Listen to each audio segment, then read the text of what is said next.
Well, how y'all doing? I should probably get my Earl Grey tea out the way here. It's probably in shot. It's not really going to help anybody. Anyway, I got some more knives in. I thought I had filmed this one and apparently didn't have my camera rolling, so I got this a couple of days ago. This is the Tucson TS335, if I remember right. That's the YX design. Like the other ones they've done for Tucson, this is a double-detent, so no liner lock or anything like that, but this actually has a back flipper rather than a front flipper, which does actually make it a little bit more difficult to close because it can get your the meat of your middle finger. Doesn't hurt or anything like that, but yeah, that's there. But because of that front flipper, which I think is actually a little bit large, you are absolutely nowhere in danger of having that thing come down on you. It's got a fairly small finger choil on it. That's fine. Whatever. But yeah, so I got one here from DHL, and I believe this is a SixLeaf. And then this guy, I'm not showing the front, but this came from White Mountain Knives. And I believe this has a TwoSun and a Kizer. But I will go ahead and slicey-dicey these things up. Pun intended there.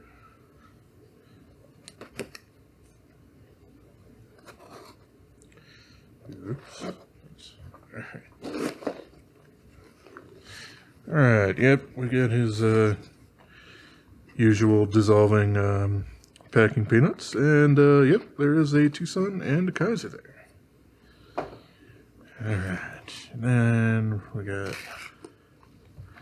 this guy that is, yeah. So these SixLeaf boxes are not the strongest in the world. They are, they have a decent print on them, nice glossy, but they are made from pretty weak cardboard. So yeah. Oh jeez. All right. So yeah, if I remember right, this is the SL01. Kerchunk. Jeez. Yeah, this is the other, the only person I've seen from this company so far, RattleSnake. And yeah, this thing is absolutely enormous. Pretty darn comfortable in my hand, though, so that's nice. It's got that folded over clip, like, a lot of the mid-range to budget end TwoSuns do. It's basically the exact same clip there. Can't reverse that. We do have a nice, kind of a light stonewash finish kind of going on the blade there. It's D2 in this particular instance. And, yeah, just kind of a preliminary thing. This guy is, yeah, like probably 3.8 inches. It's not a delicate flower by any stretch of the imagination. As far as I know, this thing has only kind of come in green G10. I don't think they've done any variants of it. We do have a cutaway on the liner that's also not quite level. So, yes, all sorts of good clearance. That's the word I'm looking for. So, yeah, this guy's... looks like we do have a little bit of skeletonization kind of going on there. Let's see if this guy will shed the correct light on there. Yeah! A little bit there, and kind of a smaller one on the lock side. So yeah, this guy's pretty fun, seems like, at least. You got the fuller slash whatever, and since this is a liner lock, you can do your thumb roll opening or your spidey flicking as well. Yeah, not too bad. Like the last one of these that I took a look at, the SL02, because I got that one before this one here. I do think that the action will probably improve quite a bit once I kind of clean the inside of it out. It's not bad right now, and because, it's got a really heavy blade on it, it's gonna kind of wiggle closed on me. But I do think that it could probably be improved quite a bit. So, next up, I got myself a Kizer, and this was a return. I think they said something about the blade not being centered or something like that, but yeah, this is just a Kizer Begleighter. You know, very nice staple that's been around for a very, very long time. Yeah, it looks like the blade centering is just slightly off from center, actually favoring not the lock side, which, hey, that's relatively normal.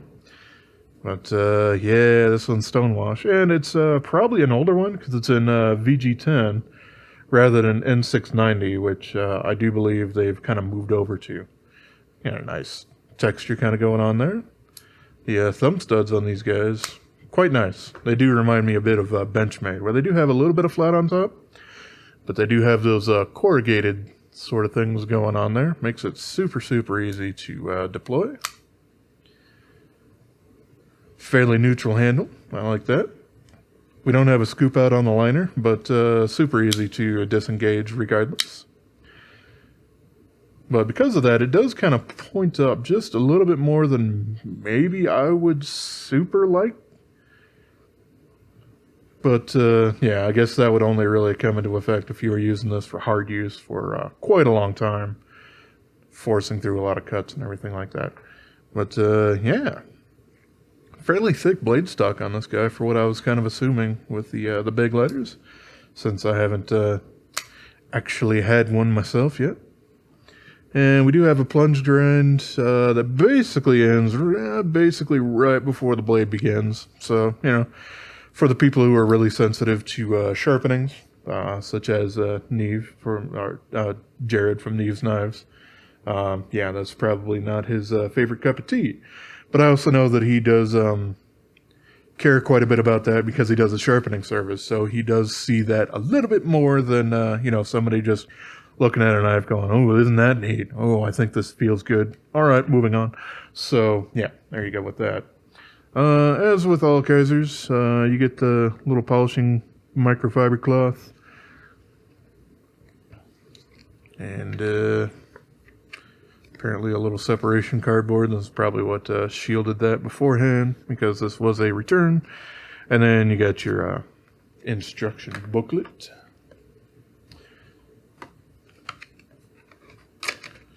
So yeah, should be fun to try to get this thing recentered and all of that sort of good stuff. And what do we have here? This guy is not light. Aha! This is the 301. This was also a return, which was great because I've been looking for these guys for a while. And this one came and went on their site pretty quick. So yeah, I think they said something about it's slightly off center, so it had some micro scratches in the blade. I'm not seeing much there. Yeah, I can see a couple of swirly things in there. Well, I certainly don't give a single good goddamn about that.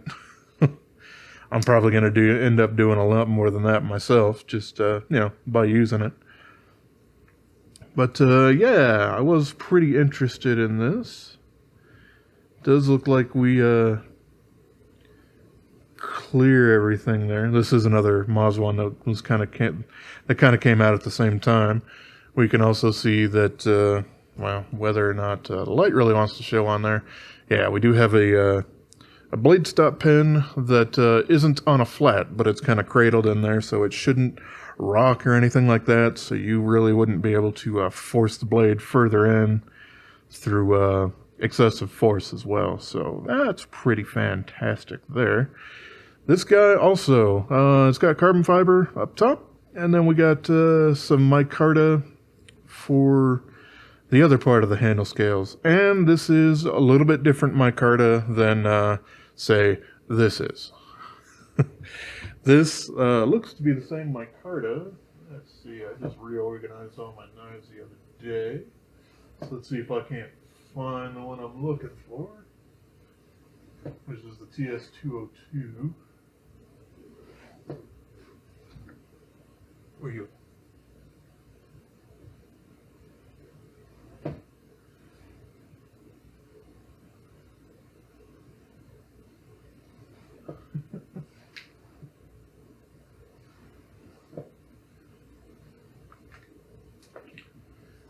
I'm still looking for it. So, sorry for the scrambling around a little bit.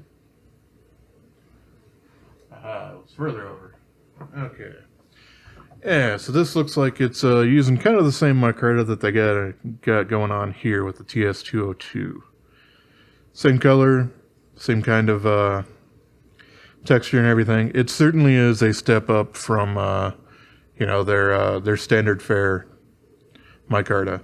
This one actually got because they make this particular one in a couple of different variations. This one, it's the TS335, by the way. I mentioned that at the beginning, but in case you're curious, again. Yeah, this one in micarta, they've done in 14C28N. There we are. But they've also done a carbon fiber variant of this in M390, and it's quite a bit more expensive. And, if I have the option between the two of them from TwoSun, if I have the option between them, heck, I'm going to go with 14C28N. This was quite a bit less expensive. I also got this from White Mountain Eyes, by the way. But, yeah. This is a RattleSnake design, yep. Which, I guess is thematic, since that's what this guy's from here. But, yeah, this is a Mozwan Mokhtar design. Or at least I do believe so. Which means, yeah, you're not going to see branding on the blade. Which means it's going to, and it is.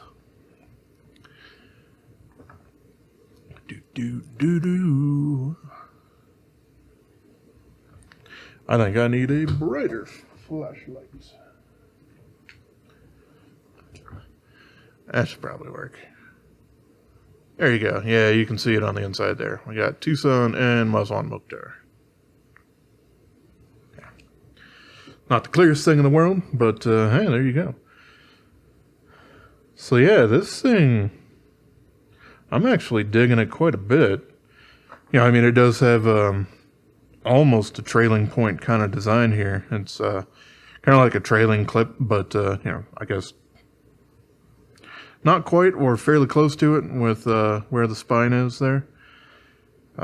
Which some people like more than others. Certainly trying to get up to that point is going to take a little bit more wrist flex to kind of get down there.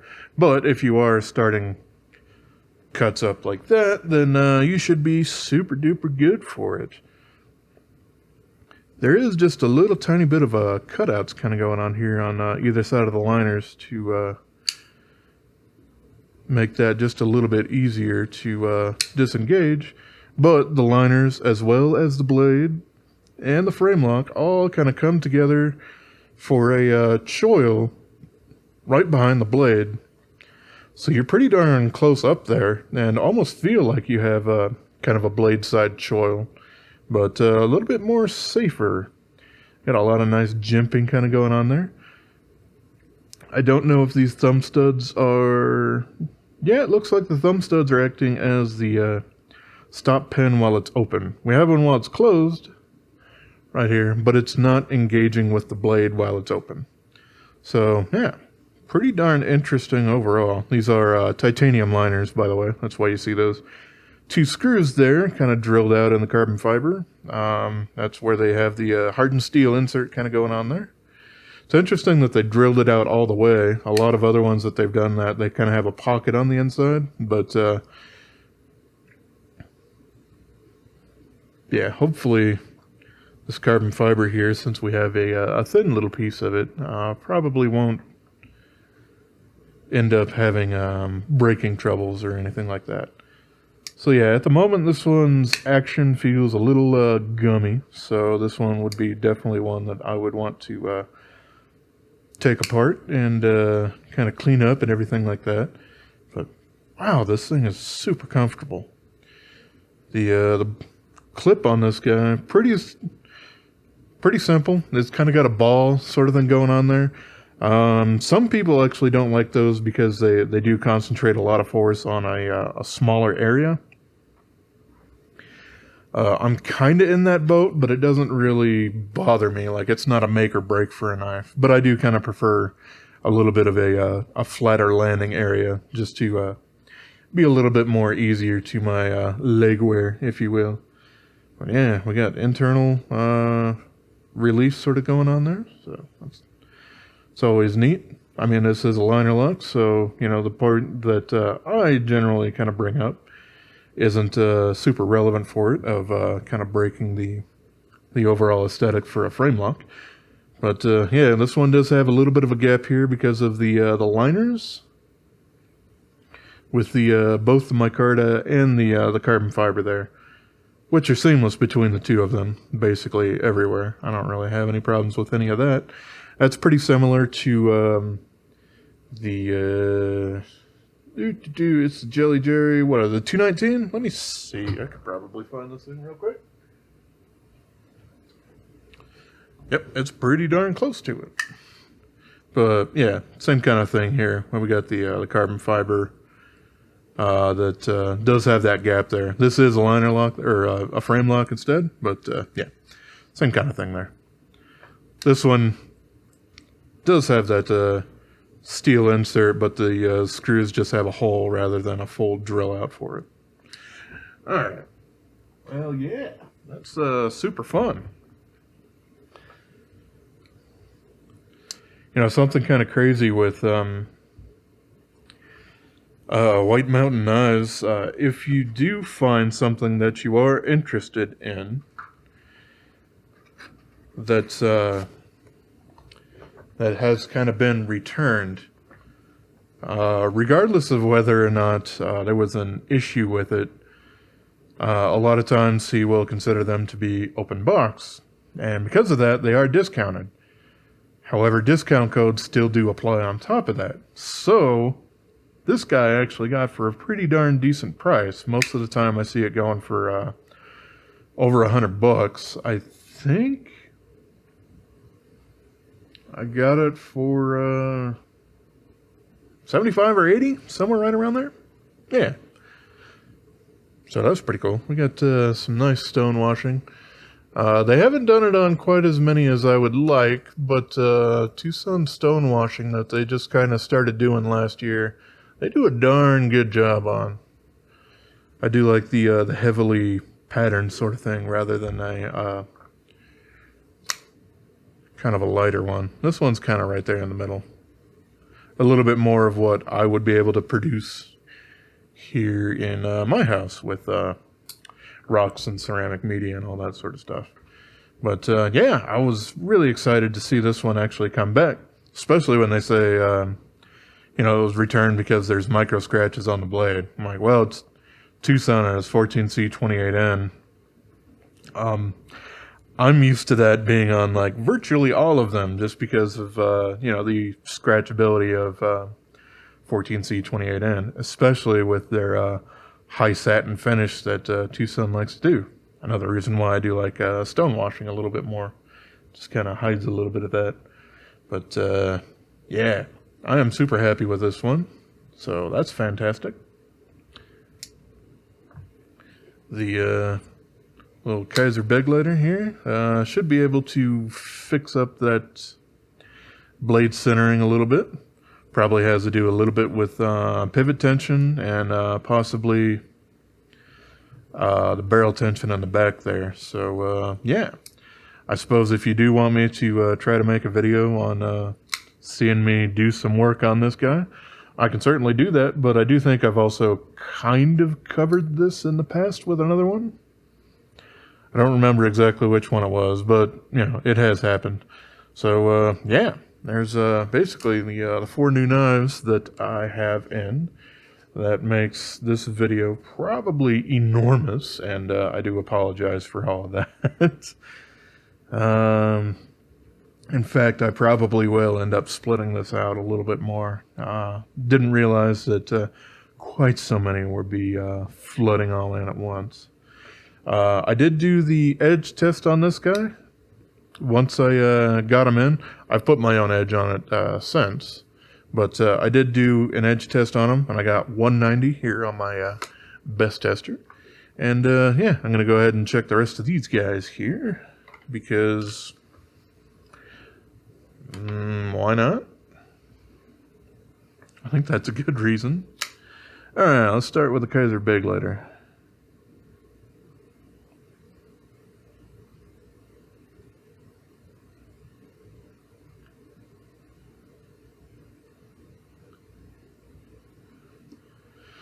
$260, which, you know, it's not terrible. Feels nice and sharp. And, you know, it's under 300, so it'll probably cut some hairs off your arm. So, you know, not too bad, but I can certainly do a little bit better on my aftermarket edge.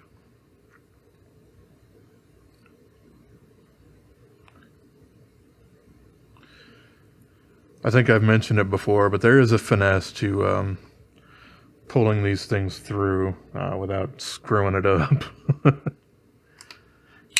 Alright, let's go for this SixLeaf here. The first one wasn't incredibly sharp.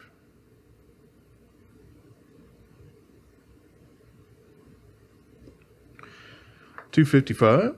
You know, again, not all that bad.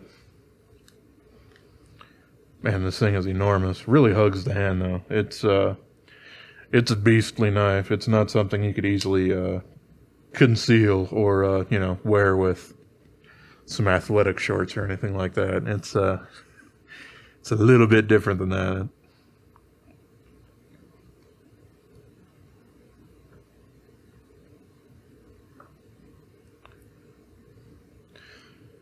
All right, and the last one up, the TS301.